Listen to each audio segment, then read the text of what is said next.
पढ़ने वाला है, जबान उसकी कुछ हो मगर कुरान अरबी में है, तो नमाज में वही अरबी पढ़नी पड़ेगी और उसी तरह पढ़नी पड़ेगी जिस तरह सिद्दीक ने पढ़ा है, जिस तरह फारूक ने पढ़ा है, जिस तरह उस्मान ने पढ़ा है। इसलिए कुरान को बदलने वाला, अरे 25-30 हजार नजराने दुनिया में तो पालेगा मगर सरे महशर वो खुदा के सामने कल सा चेहरा दिखाएगा जो कुरान को लपेट के पढ़ता है। तरावी आ रही है, रुकू में शामिल ना होना, शुरू ही से शामिल रहना। और पढ़ने वालों से भी गुजारिश है, जो लोग तरावी पढ़ाने का आज़्म कर चुके हैं, बहुत बड़ा मनसब है ये। वो मौला अली थे कि एक रिकाब में कदम रखा तो फौरन खत्म कर दिया, तुम मौला अली नहीं हो। वो बुजुर्गाने दीन थे कि एक एक बार के तवाफ में पूरा कुरान मुकम्मल कर लेते थे। अल्लाह ने उनके वक्तों में अलग से बरकत दी थी। हम लोग विलायत की उस मंजिल पर नहीं है, हम जाहिर भी उलमा हैं। हमारे लिए वक्त चाहिए एक पारा भी मुकम्मल करने के लिए। बात चूंकि हिफ्ज़े कुरान की है तो मैं ज़िमनन ये बात अर्ज कर दूं कि आप बताओ मुसलमानों, अभी मैं हुजूर सैयद हामिद हसन मियां मद्दजिल्लुहुल आली के कुर्ब में बैठकर चूंकि जिक्र रसूल कर रहा हूं इसलिए कुर्सी पे बैठा हूं।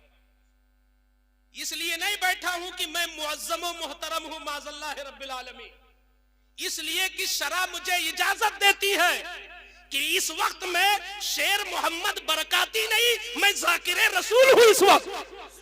और जाकिर रसूल का मुकाम होता है बुलंद। आका ने बुलंद करके दिखाया है और अपने सामने ऊंचे पे बिठा के साबित किया है कि मेरा जिक्र हो तो कुर्सी पे बैठ सकते हो।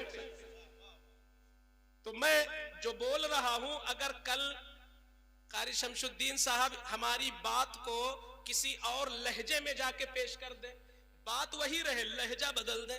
मैंने कहा था समझाने के लिए और ये इस अंदाज में बोल दे कि तनकीद की बू आ जाए उसमें, तो जब मुझे पता चलेगा तो मैं नाराज हूंगा कि आपने तो मेरी बात का मफहूम बदल दिया।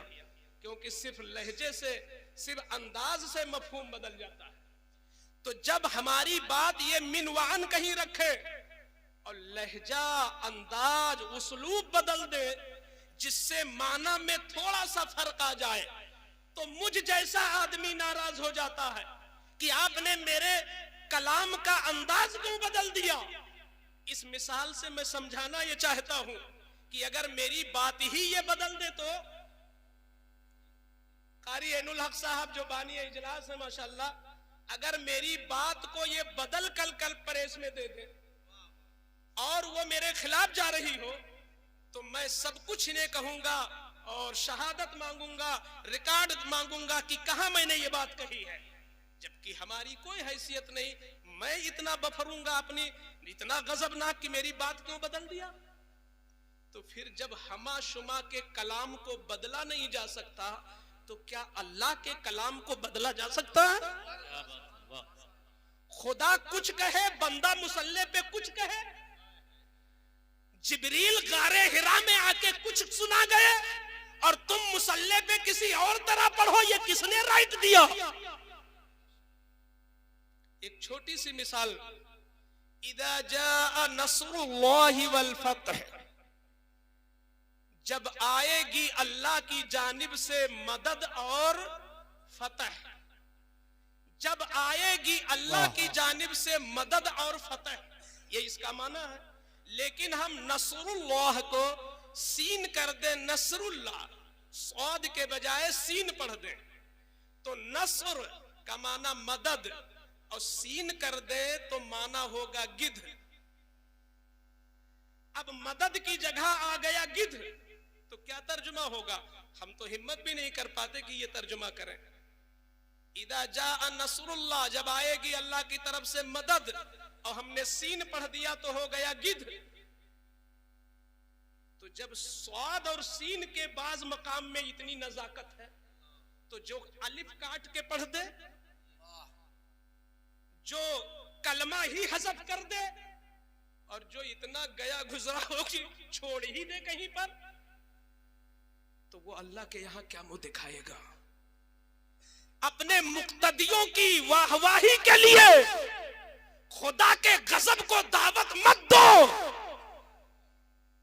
नाते लोग संवार संवार के पढ़ते हैं और एक शेर को 4 मिनट में पढ़ते हैं, और खुदा के कुरान को लपेट लपेट के पढ़ते हैं। अपने ईमान पर का जायजा लो। और आप लोगों से भी गुजारिश है, ये तारीफ मत करो, अरे हजरत ने तो आज 10 ही मिनट में पारा खत्म कर दिया। जब आदमी कोई हौसला देता है तो वो चाहे गुनाह ही क्यों ना हो, आदमी और फिर करता चला जाता है। कम टाइम लगाने वाले को हौसला न दो, कुरान साफ पढ़ने वाले को हौसला दो। सुभान अल्लाह, बेशक, ताकि हर हाफिज मुसल्ले पर साफ सुथरा पढ़ना लगे। ये कड़वी हकीकत है, कड़वी हकीकत लखनऊ वालों, कि तुम ही हक पे हो, तुम मसलके आला हजरत वाले हो, तुम मसलके इमाम आजम अबू हनीफा वाले हो, हक पे तुम हो। लेकिन तुम अपनी 10 मस्जिदों में अचानक चले जाओ जहां जहां तरावियां होती हैं, और उसके बाद 10 उन मस्जिदों में चले जाओ जो मसलके आला हजरत से हट के लोग हैं और अपने को मुसलमान कहते हैं। उनकी मस्जिदों में जाओ, उनके यहां 10 में हो सकता है एक खराब पढ़ रहा हो, और तुम्हारे 10 में हो सकता है कोई एक अच्छा पढ़ रहा हो, 9 के 9 खराब मिलेंगे आपको। ये मैंने देखा है जायजा लेके। मैं इस मामले में बहुत सख्त हूं कि कुरान के तई ये तसाहुली नहीं होनी चाहिए। अपनी तकरीरों को हम सवार के बोलते हैं, अपना कलाम हम खूब बढ़िया से बोलते हैं, और अल्लाह का वो कलाम जिसमें इजाजत ही नहीं है। अगर कोई अंग्रेज है मुसलमान, उसको भी कुरान अरबी ही में पढ़ना है। कोई फारस का रहने वाला है, नमाज अरबी ही में पढ़ना है। कोई किसी मुल्क का रहने वाला है, जबान उसकी कुछ हो मगर कुरान अरबी में है, तो नमाज में वही अरबी पढ़नी पड़ेगी, और उसी तरह पढ़नी पड़ेगी जिस तरह सिद्दीक ने पढ़ा है, जिस तरह फारूक ने पढ़ा है, जिस तरह उस्मान ने पढ़ा है। इसलिए कुरान को बदलने वाला, अरे 25-30 हजार नजराने दुनिया में तो पालेगा, मगर सरे महशर वो खुदा के सामने कल से चेहरा दिखाएगा जो कुरान को लपेट के पढ़ता है।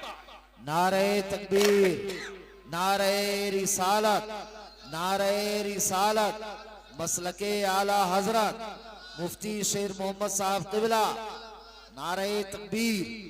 सुभान अल्लाह, सुभान अल्लाह, बहुत खूब। तरावी पढ़ना जरूरी है, कोई जरूरी नहीं कि आप पारा ही पढ़ो। पारा पढ़ना आता हो तो पारा पढ़ो, पारा सुनने का शौक हो तब पारा में जाओ, दिखावे में नहीं।